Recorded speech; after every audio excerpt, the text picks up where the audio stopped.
Excellent. Thank you so much, everyone, again. I think the first question I want to get started with is to get an overview from you as to how you are looking at Gen AI as an opportunity. What are the business cases? What are the business challenges you want to use Gen AI for? And also, if you could give a view into what your organization is doing. Where are you on this journey? Anthony, over to you. Maybe if you could take yourself as well. So, hi, good morning all. Myself, Anthony. I have been in the industry, insurance industry, for close to around 20 years now, and my experience is really in setting up data offices and data capabilities for the organizations that I have worked. So, a very quick comment on what Ramendra has asked.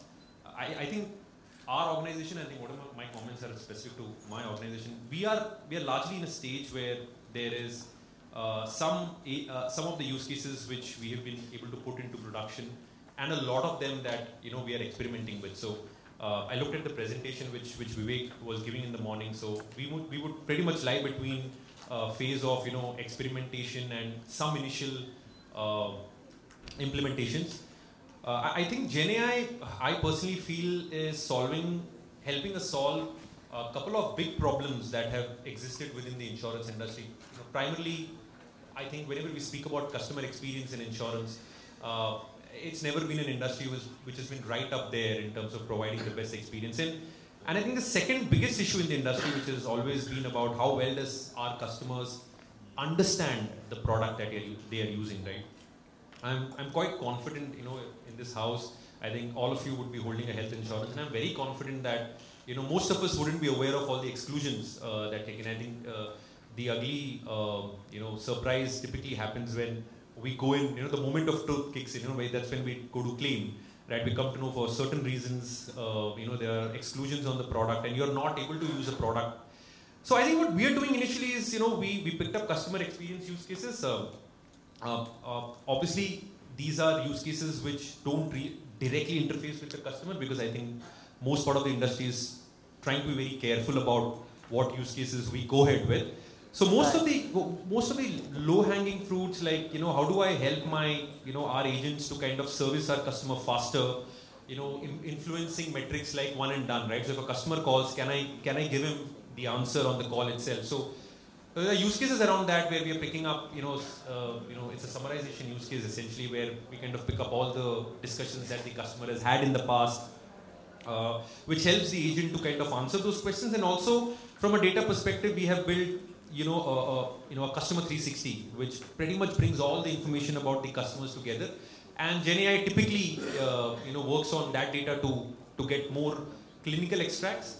And I think we are now moving into also building capabilities where at the onboarding stage, how can we help a customer understand the product better? So if someone is buying a health insurance, giving the exact information on what the exclusions are. So that's really a combination of educating the customer and also helping in the onboarding process, which means positioning the right product to the right audience, right? So these two are some of the use cases. We're very close to customer service. We've implemented. Product recommendation is something which is almost going to get implemented, and then there are hosts of other use cases, like how do we kind of give a quick summary of the risk report so that the underwriter is able to take quick decisions on onboarding a product and also. So my overarching view on Gen AI really is that I think it's here to stay. Insurance, the raw material for this industry is data, and there is a lot of unstructured data. More so in the last 4 to 5 years with digitization kicking in, there is a lot of unstructured data that we today have, which I believe we have not yet made complete sense of. So these are some of my initial thoughts on what we are doing and what we believe. So excellent. So Anthony, if I got it right, the initial focus is on the customer life cycle, right from onboarding. I would say customer experience, not really even life cycle. Okay, so customer experience is probably the initial focus, and you're also looking at productivity gains for underwriters and a couple of key. Even in claims area, we want to kind of ensure whether a claim paid is rightfully repudiated and it's not a fraud. But I think most part, even I think my counter counterparts in the industry. I think everyone has gone for the low-hanging fruit, which is customer experience, No, where they're able to kind of go live with some use cases, right? And so, yeah. All right, great. Well, over to you.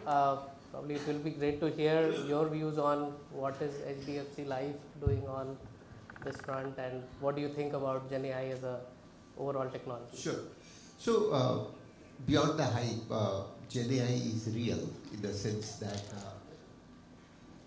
in general, what HDFC Life in analytics area we do is we have a couple of people who are experimenting. But now we are at a stage where we have put live a lot of different use cases. Given that the general cost is slightly on the higher side, we are looking at, from GenAI perspective, incremental use cases. Okay. So a lot of things, if I can solve through simpler methods, I don't have to use a more complicated things just for the sake of it. So I will give you examples of things that we are sort of doing.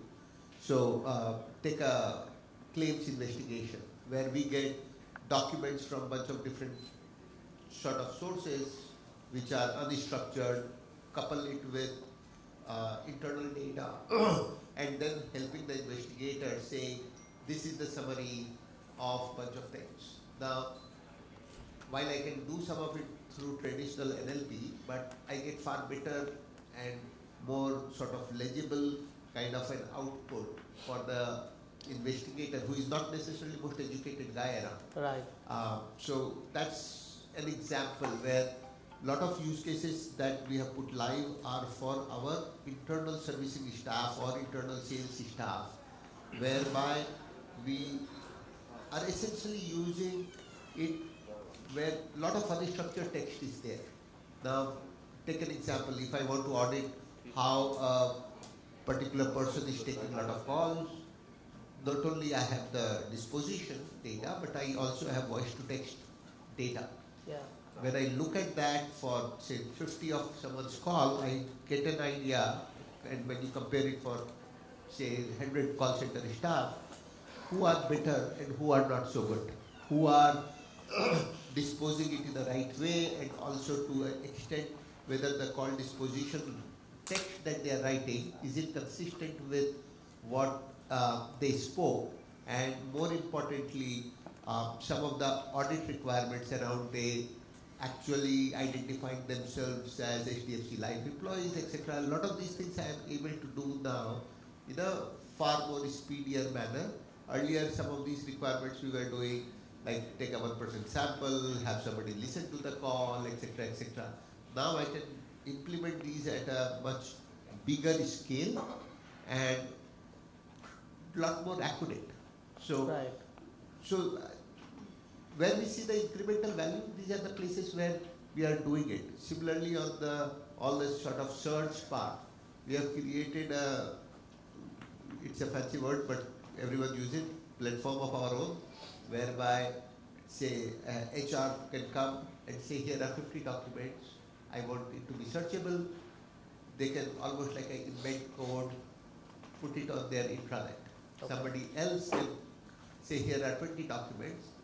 You can create an embedding code that goes in their page. And for any embedding, the almost like you can imagine a directory structure kind of a thing, whereby it will search only those specific things, which means now we are automating the process of the search, whereby different set of documents that are uploaded by different stakeholders are different and they don't want it to be mixed. So a lot of times same user may say, like say HR is a good example, here are 50 for all employees, here are 10 for only senior manager, here are 2 only for, say, more say call center staff and so on.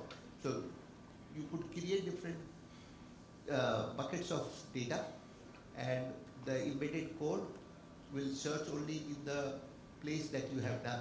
So those kind of things also we have put live, and the real value will come when more and more, these are all essentially saving me cost. Right. They are not doing top line. We want to go to a place where we are helping in top line. We have some POCs which will help our sales team. We are just being extra cautious there because you can't go wrong with the customer output. Yeah. So that's where we are.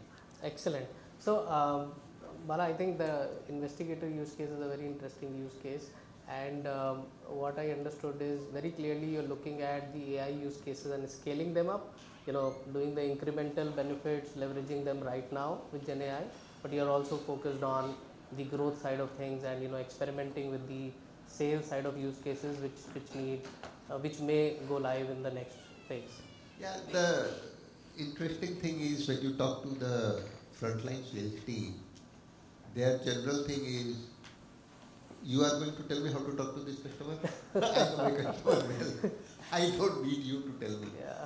So, getting them adopted, you really have to give value add that the last guy appreciates.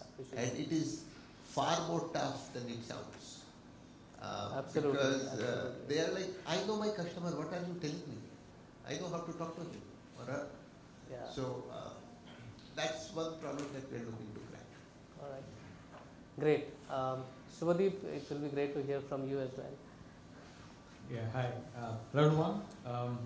So I think our business in Avendus is a bit different, right? So we are mostly into institutional space. Subhadip, just one second. For the benefit of audience, I'll just take 2 minutes. In terms of Avendus, actually Avendus has a very large portfolio, across financial services, so right from lending, wealth management, slightly different organization and a widespread organization, and probably that's where it will be interesting to hear from you. So yeah.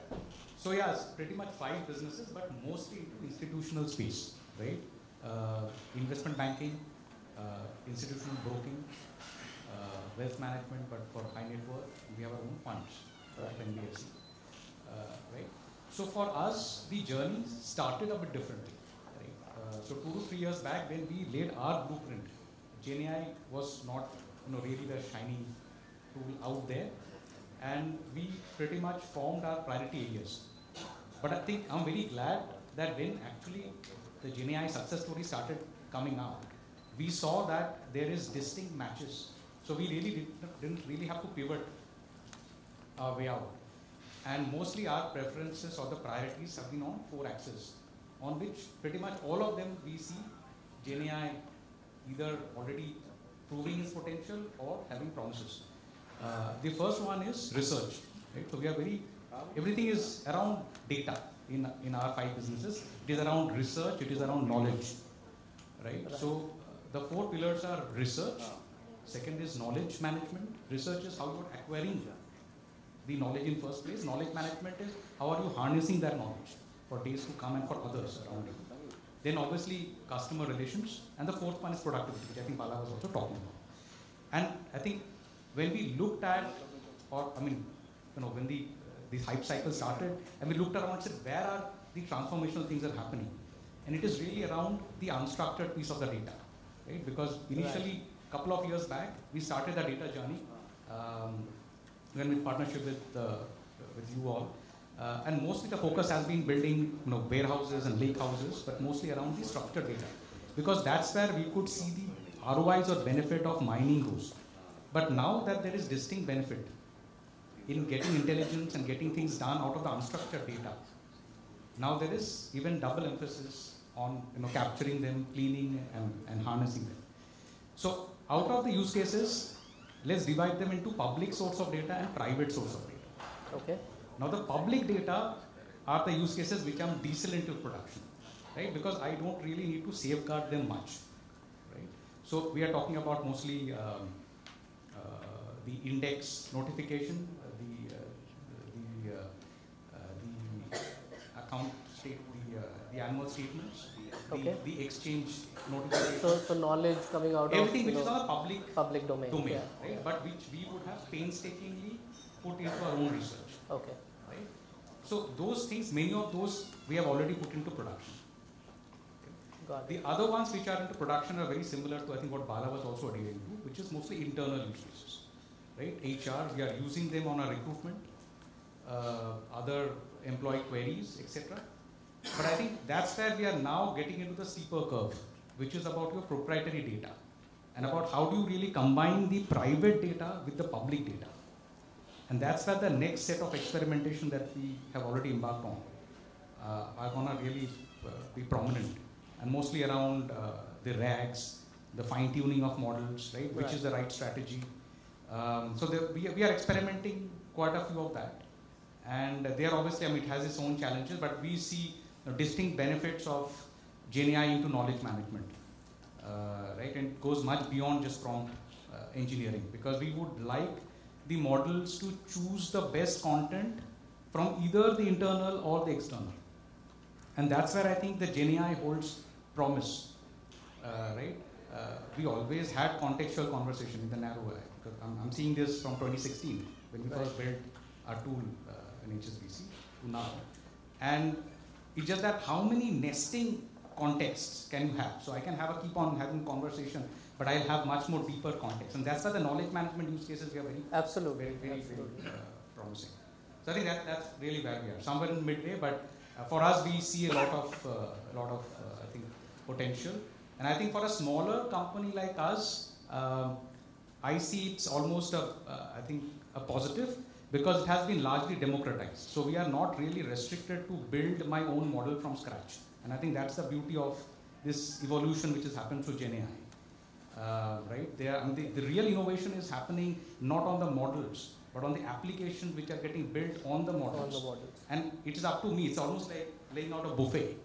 Right? So you have your ready food counters, you can go and grab it with an API. You have your salad counters, you can make it yourself.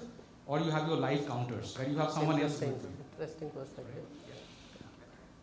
In fact, I'm glad that you mentioned R&D, because that's one area where I've seen a number of researchers also highlighting that R&D is one of the areas where there is a lot of innovation happening through GenAI. Virendra, over to you. It will be great to understand your business as well, Virendra, because it's again a differentiated business, and get your perspective. Sure. So I am into this field from last 15 years. So I have seen from a traditional era where statistical modeling were used, people used to do a lot of regression and logistic regression, and the model weights used to upload it over the server, and people used to do the predictions. Right from there, Python and other advanced tool comes, and people started using neural network and everything.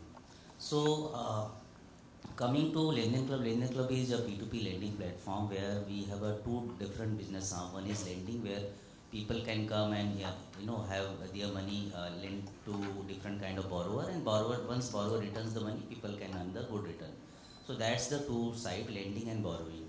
So in terms of AI use cases, if I see GenAI, people started hearing mostly from last 2 years, but it was started in 2018 onwards only, when this research paper came regarding the transformer, and attention all you need kind of paper came. So back in 2018, what I did first, we used to get lot of document, and that document used to be blurry, right?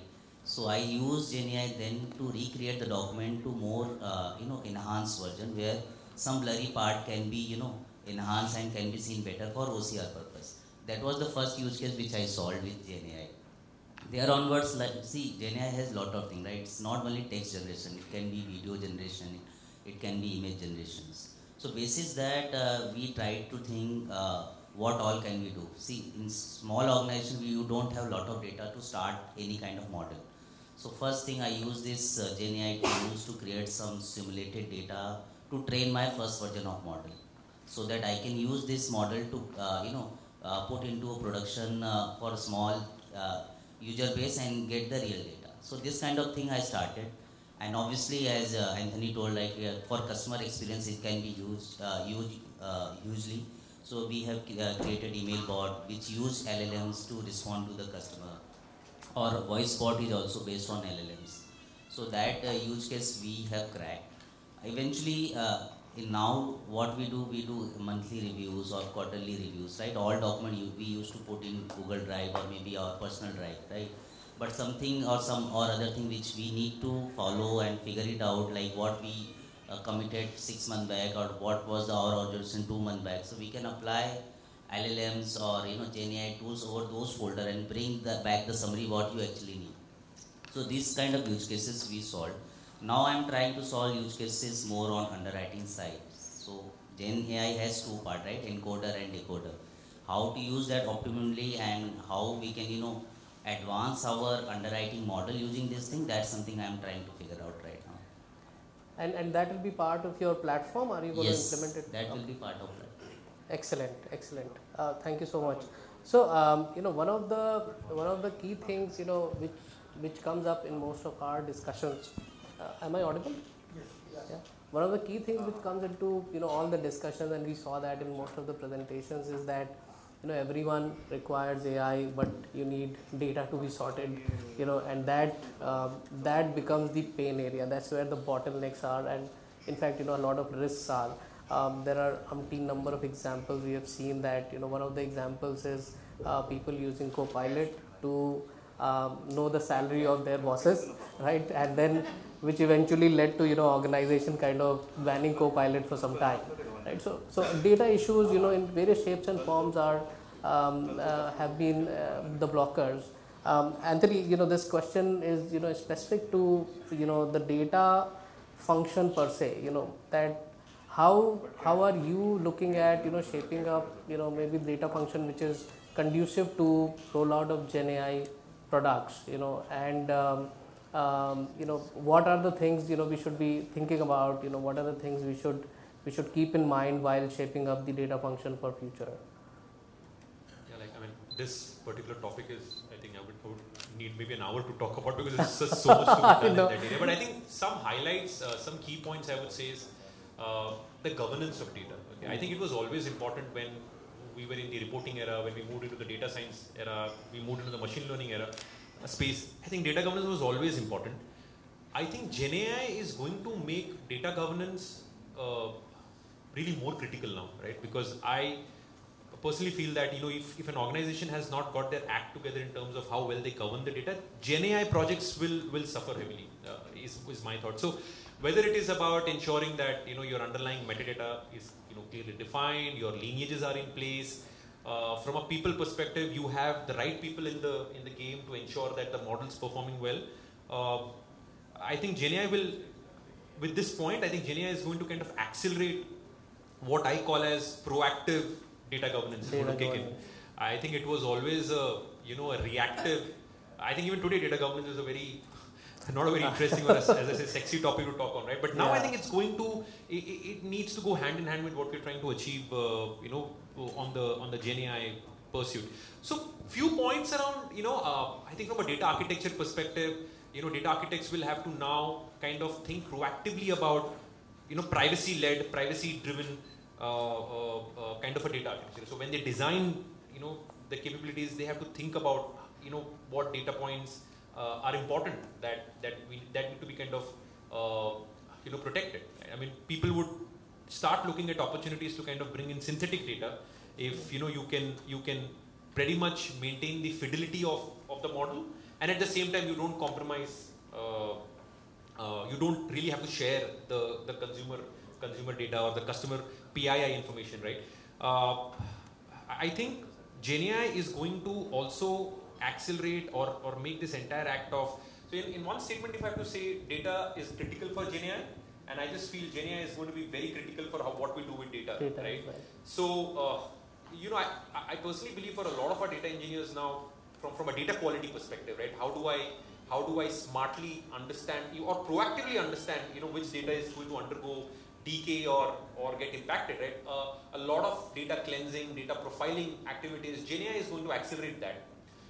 We saw in the demo, right? It's become so easy for us to kind of talk in different languages, right? Whether it's SQL, whether it's JSON. I think GenAI is going to come in and act. So I think one of the biggest beneficiary of GenAI, I believe, is going to be the data fraternity. People who are always responsible for, maintaining the architecture, maintaining the governance, ensuring that people understand the data that they use really well. GenAI is going to really help. So these are some high level thoughts on how it will get impacted. And just one final thought on it: people will need to come together, right, to ensure that we need to work very well with our CISOs, our compliance teams, our risk teams. We have to take GDPR way more seriously than what we used to take earlier. I think it's going to kick in a big way. So with GenAI coming in, I think there's a lot of cross-functional synergy that the data teams really need to kind of look into. So they have to play differently. Excellent. I think that point is bang on. I think everyone in the organization will really have to understand the importance of data, and probably the reaction times have to be faster as well to manage the situations. Bala, I had one very specific question for you, especially we have worked with HDFC Life for quite some time, and we've seen that the organization is a pioneer on many things related to data and AI in this space. So from a Gen AI perspective, if you have to build the Gen AI muscle in the organization, how are you thinking about it? How maybe there can be a view which is short term and medium term, that how should we look at navigating this space? I can broadly tell you what approach we generally follow in something like this. Okay. So we do have a small size innovation team which experiments with some of these problems. So we say, oh, this new technology has come, let me try it out. Now, the key thing is we have to do a balancing between the R&D part and the business stakeholder part, because ultimately all the project has to be funded by the business. Right. So we know who are early adopters of technology within the business. So the problem is to sort of involve them early and say what use cases would you want to include in your or rather together R&D kind of a thing. And that's what we generally have been successful in saying, okay, here is within service or within marketing or within some other team, one key manager who wants to try it out. So the first couple of use cases we always try to do with early adopters within the organization. Because if I go to the tough guy, it will never fly. Because they want the most perfect answers, and most perfect answer I don't know while I'm researching. So that's the approach. We put live on the, like some of the service requests, like claims, for example, obviously is a far smaller use case than the email bot, right? So again, because claims is eventually, at least a big part of it is still manual, you are saying I'm assisting rather than automating a full process, like the example I said some minutes back. Now, the cost of mistake is limited because somebody is still looking at that output as an advisory model rather than a final output. So the point here is, we know that the downside is sort of protected. Once you start to do some of this work, you get confidence, you learn things, you also have the business stakeholder giving you the feedback.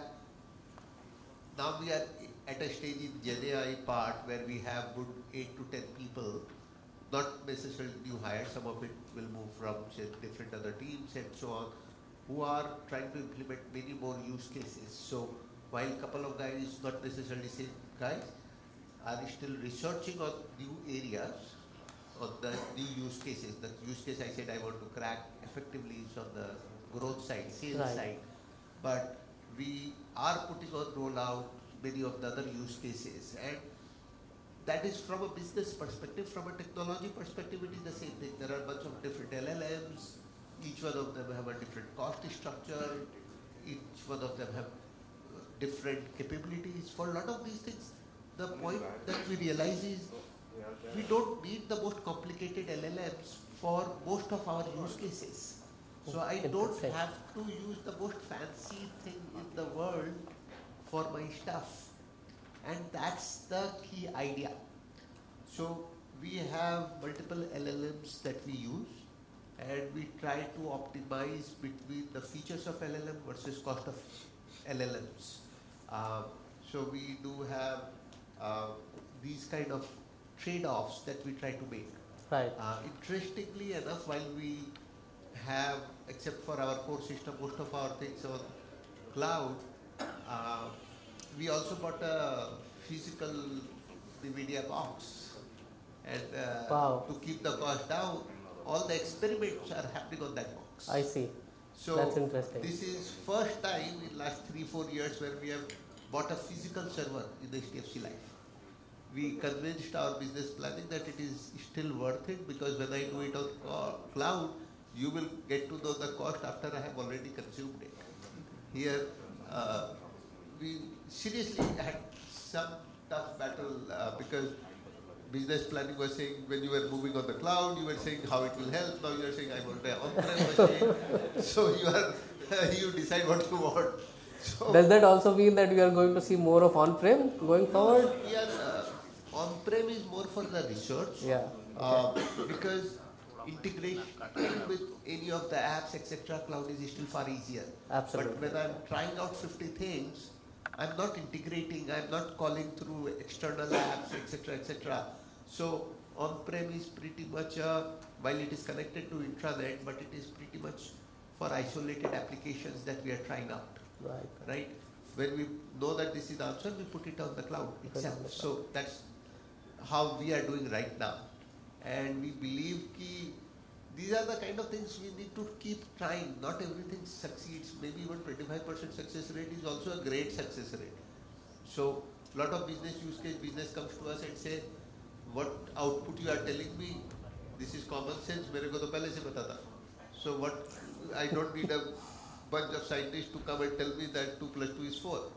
Something like that. So some of these things don't work, but ultimately from a GenAI perspective, you have to keep trying, and the key piece which youngsters we find slightly difficult to convince is, yes, you need to learn the next package that is out there, but you have to also link it to the business benefit. What are we doing with it? Yeah, no, absolutely. And that is a link, because the youngster want to learn the next package and the next package.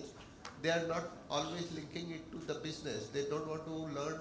Their aspiration is not to learn next thing in life insurance, for example. Their aspiration is to learn next LLM model that OpenAI is bringing out. So that disconnect with the 20-something is also very real. And talent gap is also real. So a lot of it, we said, here are the most enterprising guys in our team. We did some external hiring, but we did a lot more training and learning together, kind of a thing. So Interesting for that perspective. Yeah, I think technology is the means to the end at the end of it, and I think that's a very well laid out point. Subhadip, one question I had with respect to the multiple businesses you had, how are you envisaging a platform? Are you looking at one platform across these use cases? How are you looking at that journey going forward? So again, I think what probably Bala was also getting into. So we have not really completely pivoted or changed the conversation to only GenAI. Right? So we had our strategy very clear, and we wanted to build cross-business platforms, right? Especially for the structured data to start with. For in general, for knowledge, for relations, and for research. Right? So these three are our pillars. We wanted to build cross-business platforms. Right?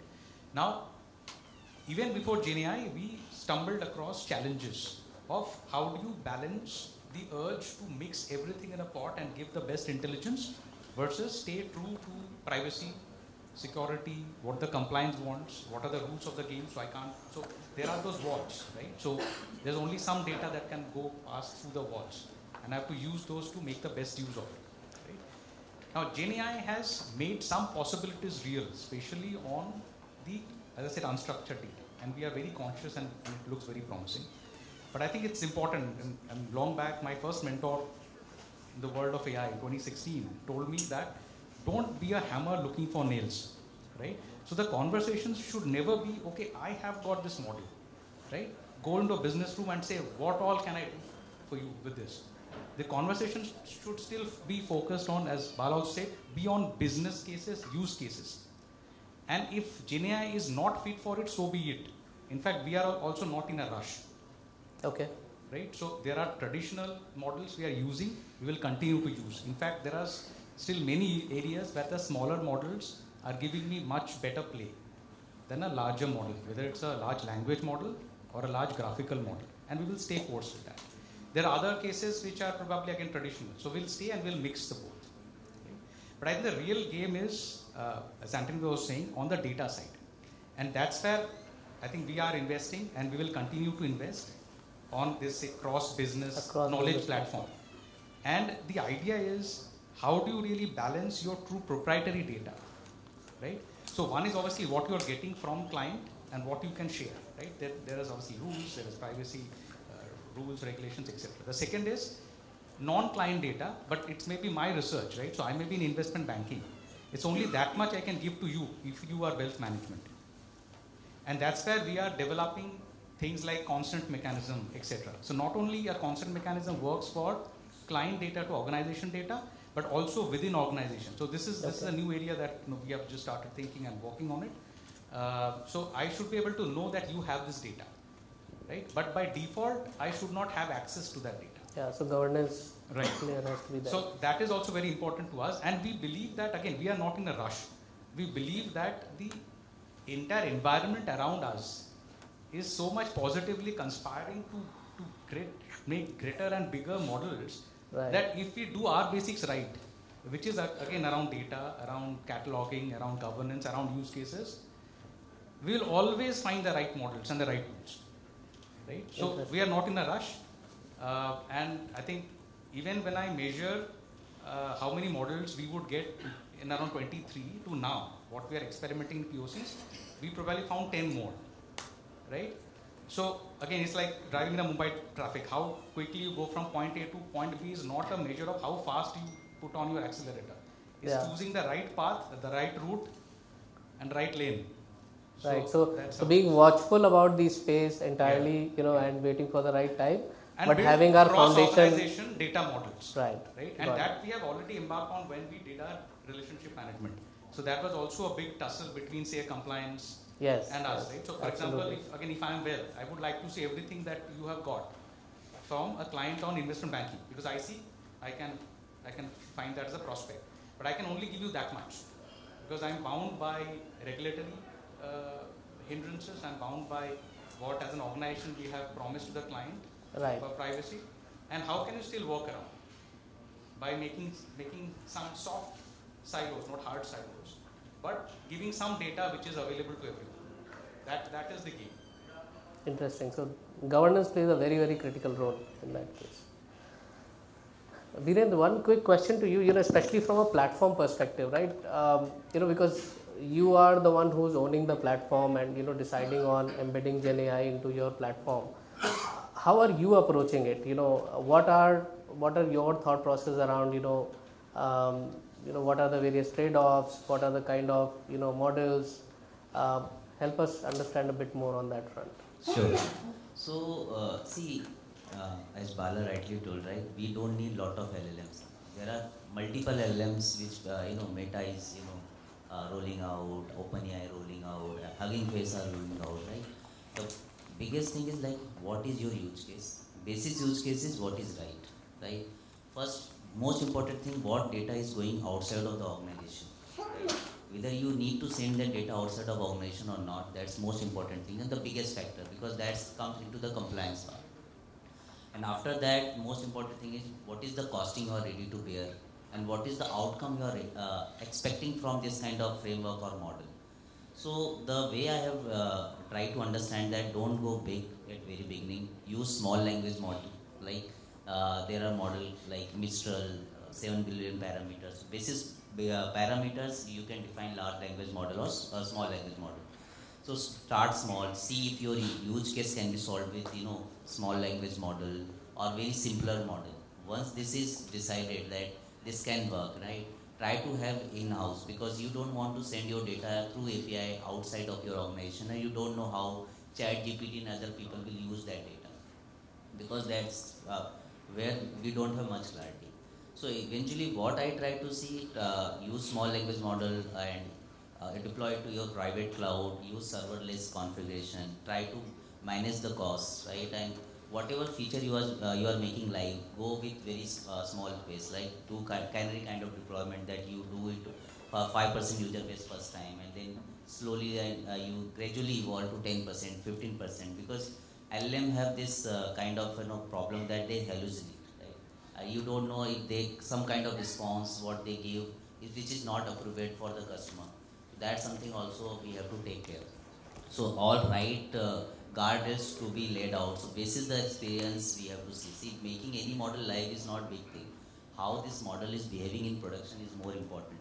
And this is where proper guardrail comes into the play, and we try to test it through human level performance first, because see, whatever the accuracy metric, evaluation metrics you will use for monitoring or measuring your model will not help once it is going through human level performance, and people who are actually evaluating and seeing it's actually giving a result or not. That's more important. So that's I try to see. Eventually, most of the thing is around compliance and cost, which I try to consider while developing any kind of use case. And eventually, what business metric I am following it, and whether this use case is going to solve it or not. All right. Anything which has really gone into the production, it will be great to know, and how's the overall performance. Yeah, so I mentioned, right, email bot. Email bot is in production, yeah. It's in production, and I have used small language model there. I see. It's deployed in-house. And I know that generally customer interact 2 or 3 time of iteration is there. So I don't need large context window that model should remember last 7, 8, 10 minutes, right? Okay. So according to that, we have developed it, and it's working fine. And we have created all guardrails that it should not hallucinate. So that's went into the production. Apart from that, internally we are doing lot of things, but that is for the internal model development and productivity improvement. All right, thank you so much. We are already running out of time, but I'll get one final comment from all of you, especially for the data and AI professionals, right? Because many times these questions are there that with GenAI, whatever we are doing, whether it will be relevant, not relevant, how should we shape up things for ourselves. So I'll have, it will be great to have one final comment from all of you before we open the floor for questions. Anthony, you want to go first? Yeah. Yeah, so very quickly, I feel that GenAI is here to stay. But I really don't have the understanding and wisdom to really know how quickly it's going to scale up, right? So with more data coming in, GenAI models are going to get smarter, and eventually, a lot of things that we do today would get automated. But I mean, as we stand today there, and my comments again are very limited to general insurance industry, right? There are a lot of decisions which are not objective, they're subjective, okay? I mean, if you take 2 products within general insurance, health insurance and motor, right? The way their claims get settled, right? The entire anatomy is very different, right? In health, I could identify whether it's a fraud or not with the data I have. Something like a GenAI could work really well, right? Data is good enough to kind of prove whether the claim needs to be repudiated or it's a fraudulent claim. But if you jump onto motor, right, 70% of the decision making is subjective even today, right? So if you take a car to the garage guy is the most knowledgeable guy to tell you from where all and what all you need to do to, kind of claim a scratch which was happened 3 years back. Right. And you don't have enough data point. It doesn't get collected in the market, right? So if the GenAI data model will not get those data points ever coming in, it's very difficult for it to be solved, right? So even today, our AI model that we have for motor fraud, it's completely human in the loop, right? All decisions are taken by the human being. The model is just used for guidance. Okay. Whereas in health, to a large extent, a lot of organizations are now automating low claim or low ticket size claims, right? That are coming in. So yeah, to answer your question, will GenAI kind of completely take over? My answer really in the long run is yes, because as we collect more and more data, the models get smarter. How soon it will happen is a question mark. So, like lot of technologies, I think we end up overestimating in short term and underestimating in long term. So, but one comment I would just make is, a lot of times you hear, will GenAI take a lot of jobs, etc., etc. I don't think that's a right question. The thing is, the kind of scope of the problem that are getting solved, that will become wider and wider.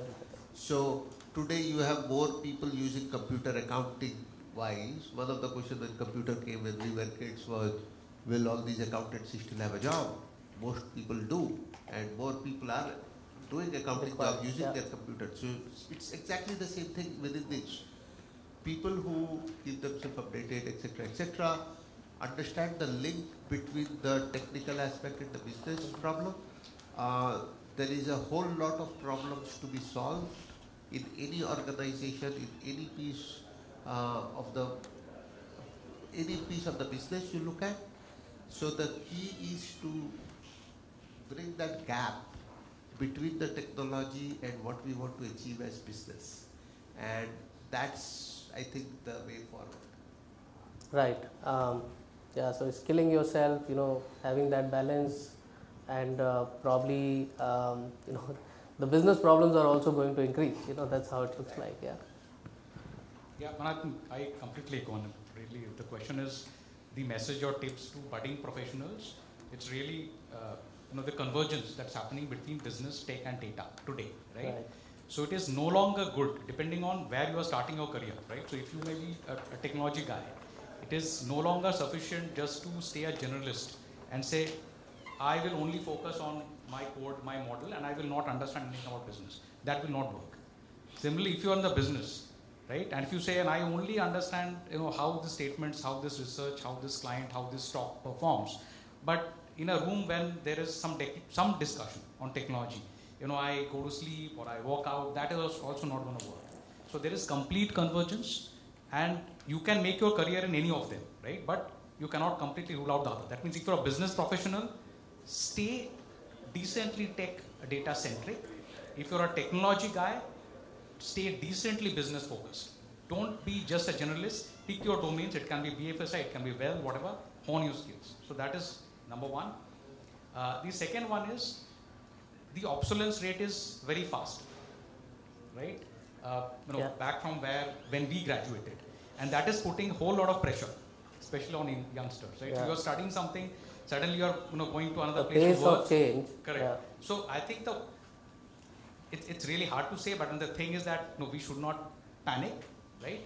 There will be noise, right? But I mean, the only way to do it is continuously have your small group of friends, like-minded friends, discuss technology, stay up to date as much as possible, and then just have your ability to learn, right? It is okay not to learn or not to know a particular technology on the day of start.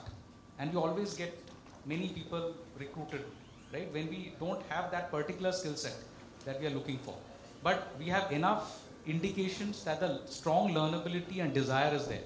So you have to really prove your point that you have been able to move from point A to point B by learning something new.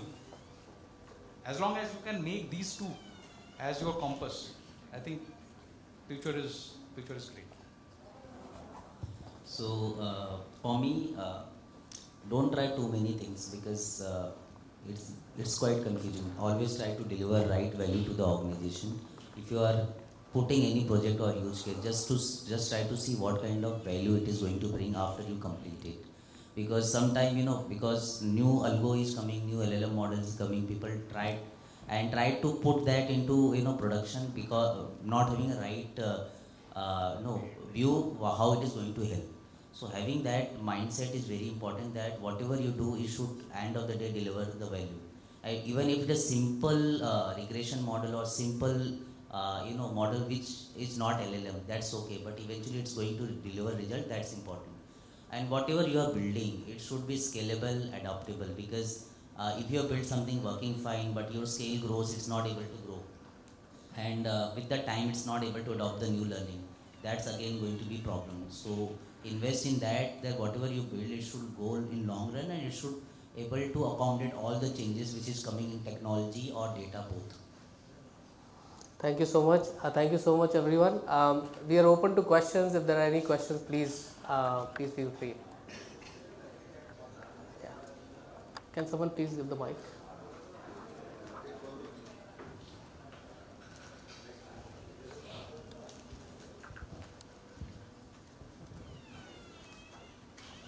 Hi, I'm Ankur. Thanks a lot, very insightful thoughts. I have a pointed question for Virendra. You spoke about guardrails around hallucination. Very interesting topic. If you can just talk a bit more in depth about that. And a general question for the complete panel, right? Whenever we take a use case or a business case for GenAI, right? I just want to understand what kind of ROI frameworks that you guys are using to basically say that this is the one to pick and this is not the one to pick, because while there are leaders within organizations that say run with it, largely we speak with business who want payback within a year or maybe within even the next 6 months. So want to understand that convincing mechanism that goes into it. Yeah, I'll just talk about hallucination. See, all the models are trained over data, and whatever text it is producing basis the probabilities, right? And it can go in any direction, because if probability says that this particular text or sentence should come after this, this will come, and that's can be a problem. So how to solve that? There are multiple approaches which people are trying. People are having multiple models, right? One model is generating text, second model is becoming a checker. One is maker, second is becoming a checker. And for checker, you have put your prompt that this should not do that, this should not do that, this should not repeat the sentence, there should not be any duplicity, there should not be any harmful language. The checker model can do all these things, and then it can reproduce the text. Again, it is again going to hallucinate, but the propensity of hallucination will be little less. And about convincing, I think other people can answer. I think the second one is a great question. We face it pretty much every day in our life, right? And I think, as I said, there are two ways of handling this. One, and I just talked about it sometime before, don't start the conversation saying, I have this model, right? I've got this bag full of tricks, right? What can this do for you? The conversation should always start from what is your problem. And that line of conversation has not changed for last several years, right? And then if AI, whatever form of AI, small, large, he also talked about relevance small. I also have believed that a lot of the problems are getting fixed by small models. So be it. It can be non-AI, it can be small model, large model, doesn't matter. Second is, in traditional AI, because we had very pinpointed use cases, you can measure also the ROI from point A to point B, right? In GenAI, you do have to project a bit, right? So if the first conversation is good, take the liberty to take them into the second conversation and really have a long-term outlook, right? So it's not, once you have some sort of a data readiness, right? So today you are able to read, as I said, exchange notification, an account statement, a financial statement, right? Once it starts and once you know how to harness that data, the path is great, right? So that will be the conversation. Okay, you allow me to digest 2-3 forms of documents, right? Tomorrow I can do this for another 5, 6, 7 set of documents, and the incremental ROI at that time will be much better, much higher. So I may start off with probably a negative, then to neutral, then I'll go into positive territory. That's how it is. Just very quickly, 1 minute. I know there are a lot of hungry people in the room, but very quickly, I think any GenAI model or any AI model for that matter, you need to have 2 axes of data readiness and tech readiness within the organization before you even jump into ROI, right? So that is something organizations sometimes struggle to assess. For example, if you have a GenAI use case, but if you feel your tech readiness and your data readiness is not there, you need to drop it then and there, right? From an ROI perspective, quantify everything, right? There has to be a balanced scorecard for most of the organizations where there are the top 25 KPIs that the organization measures. If your GenAI model is not influencing any of that KPI or not influencing it enough, you should drop it. It's a very good question you asked and a very important thing to kind of get on with before we get onto this madness of building a lot of GenAI models. So quantify. The business will always try to give you the English. We need to get back to them and understand, okay, tell me which is the KPI that we're going to influence and by how much. Both need to be reasonably worthy of chasing, right? So yeah, that's my 2 cents. I'll tell you the simple approach what I follow, right? I try to study that particular department, what problem they are facing. I try to create some pointers and slide to talk about. Okay, after that what I do, I go through some white paper and research paper, how other company in similar trend, similar size have solved it, nationally, internationally. I try to put those points also. And then I start my discussion. Once discussion start, then I can say that this is the problem what other people are solving with this method. And I try to convince that let's do that a small POC or for maybe for 2 months, 3 months. If result shows, then we can go for full scale and maybe decide some production time. Yeah, so I think that's also another dimension to what Anthony mentioned. That's more from organizational readiness perspective. Maybe if there is a change element to it, probably so that could be the full framework as well. But data and technology, probably those are key aspects we need to look into. Alright, we can take one, or probably let's take two more questions and then probably we can break out for lunch. Hi everyone. So my question is for Subhadip. So I am from the strategy team of Nuama Private. So we share a similar business model. And you talked a lot about cross-organization models and having internal use cases. So could you tell a few of the GenAI use cases that you are using? Okay. See, I think we already talked about it. So I think the large themes, obviously I will not be able to talk about very specific models, choice, etc. right now in the public forum. But largely it is around research, knowledge management and harvesting, client relations across businesses. Right? So these are the three axes for us. That means if there are 5 businesses and 3 of them touch a single client or an enterprise, then I need to know and have the right intelligence how much, right? What is the strength of relationship across the organization. B, if you as part of business A has worked on a particular work, me as part of business B or business C, I should be able to the extent possible, within the guardrails of compliance and whatever business rules, I should be able to harvest that, right? And third is research, right? Because in research, it is the easiest because you have the largest amount of data which is public, and you really don't have to get bothered by, guarding your data, who's gonna get to see what, etc. So, I mean, all the use cases, obviously there are productivity use cases, but I think the productivity use cases are still flowing even with small models, traditional models, like many of them say. So purely from a GenAI point of view, the other 3 are more prominent. Yeah. Hi, Kamlesh here. Thanks for the wonderful insights. My question is, are there any GenAI use cases in production in your organizations or any peer organizations that you know of, where the output is directly being consumed by your end customers without a human in the loop? And if not, how far do you think are we from a stage where we can be confident of serving GenAI output to our end customers?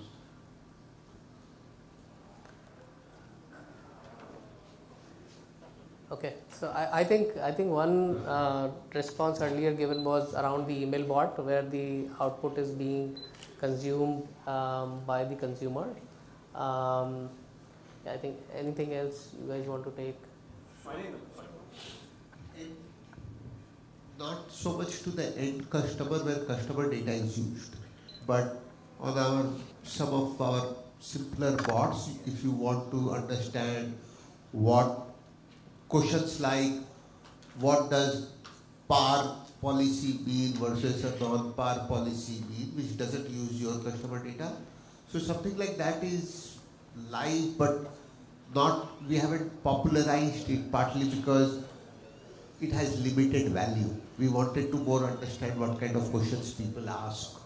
But a lot of our current use cases are delivered to either our sales team or servicing team or claims team or underwriters and so on. Yeah, and that's I think largely from the risk perspective as well. One is email bot and second is voice bot, where customer calls and talk to LLM model. Okay, so that's directly consumer. Another point could be we have platform where loan get listed, and loan listed is also where you must have seen Amazon or Flipkart, right?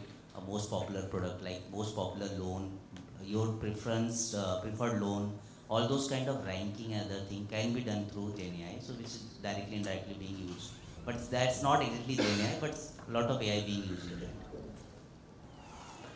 All right, thank you so much everyone.